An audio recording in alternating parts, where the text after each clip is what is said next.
I want to bring in Congressman John Yarmuth, who is a Democrat from Kentucky. Congressman, good morning. Good morning, Chris. Yesterday, you apologized for being silent on this issue for the last 6 years. But what specifically do you think can get done now, or do you want to see done now? Will it be reinstatement of the assault weapons ban, banning high-capacity magazine, or even what's been called the Holy Grail by the Brady campaign, closing those gun show loopholes?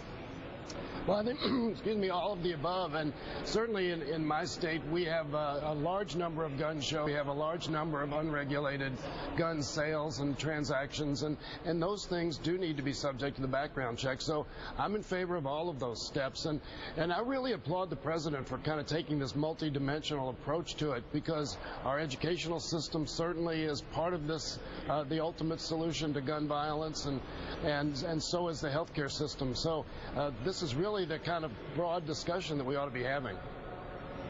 You said you will co-sponsor legislation in the 113th Congress to ban assault weapons, but let me play for you what Utah Congressman Jason Chaffetz, the Republican, said on the Today Show this morning. I'll have an open mind. I want to be one of those people that's reasonable and will listen to anything.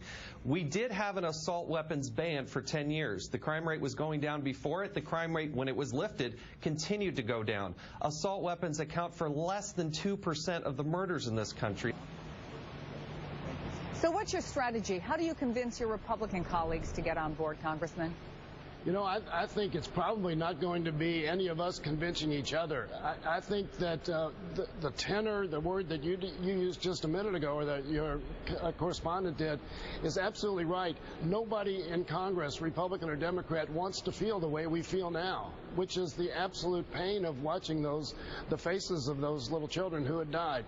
No American wants to feel that way again. And we all know that banning assault weapons is not going to stop every gun crime, and not going to stop every incident like this, but it makes a statement, and it makes a statement that these kinds of weapons, this kind of mindset that would even admit to their feasibility or their appropriateness is not appropriate. And you know, Dick's Sporting Goods, I understand, made an announcement that they're not going to sell assault weapons in any of their stores.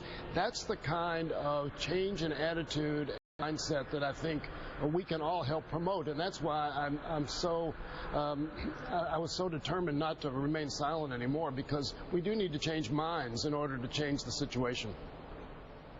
Well, on the House floor, we saw this last night. There was a moment of silence to honor the victims. The headline in the New York Times today, I think, to your point, after tragedy, partisanship may cool a bit.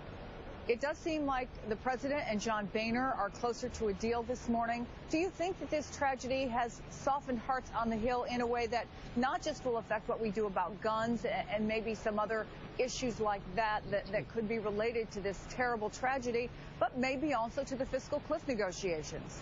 I think it could have that side benefit, and if so, it would be an enormous one.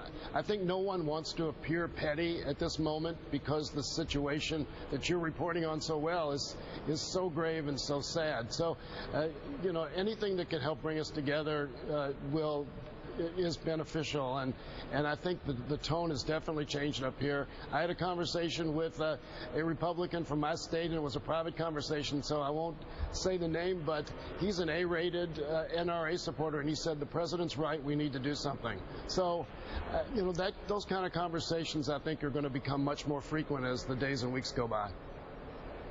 Congressman John Yarmuth, thank you so much for taking the time to talk with us.